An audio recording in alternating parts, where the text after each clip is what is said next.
Hi Marian, my name is Phoebe. I'll be reviewing your presentation on lymphedema and the importance of compression.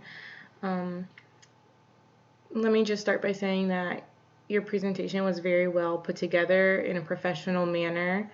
The images you chose really emphasized and highlighted what your topic was about, especially for if newer people had never seen what lymphedema was or what it looked like. I personally have seen a very close family member of mine go through breast cancer, like you mentioned on your etiology and prevalence slide.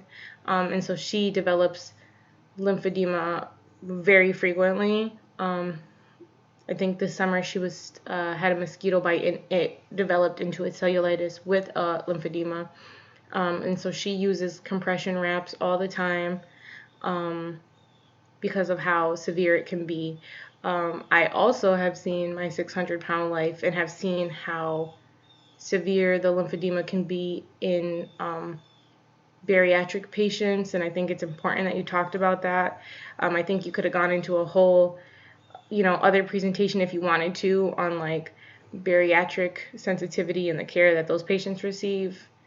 So that was really important, and I'm glad you touched on that.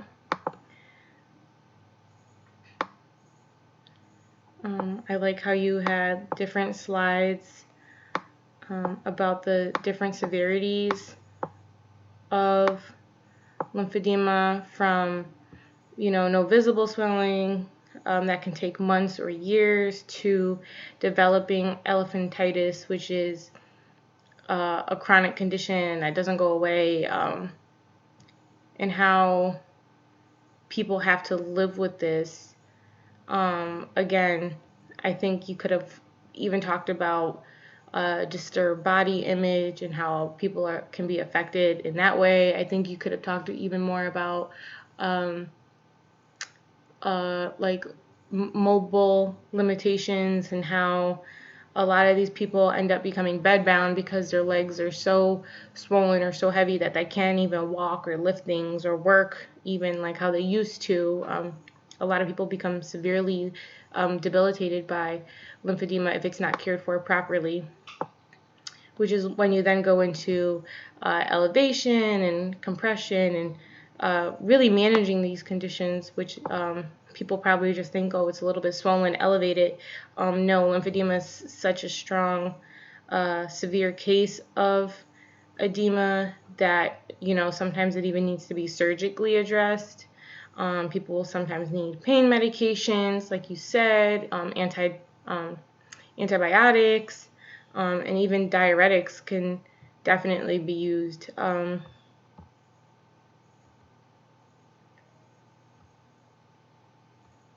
I think you did a good. Oh, you did talk about like the psychological, physical limitations, financial constraints. Like I said, I thought those were super important, and you could have done a whole presentation on that if you really just wanted to. I think prevention is a big part of dealing with patients with lymphedema, especially bariatric patients, and managing weight loss, super important. And nurses just need to know how to take care of these patients and noticing the difference between is a person just overweight or is this actually something that needs to be treated. Overall, I think you did a great job. You didn't seem nervous on camera. You seemed like you knew exactly what you were talking about, very informative and professional, and I think you did a great job. Thanks for sharing.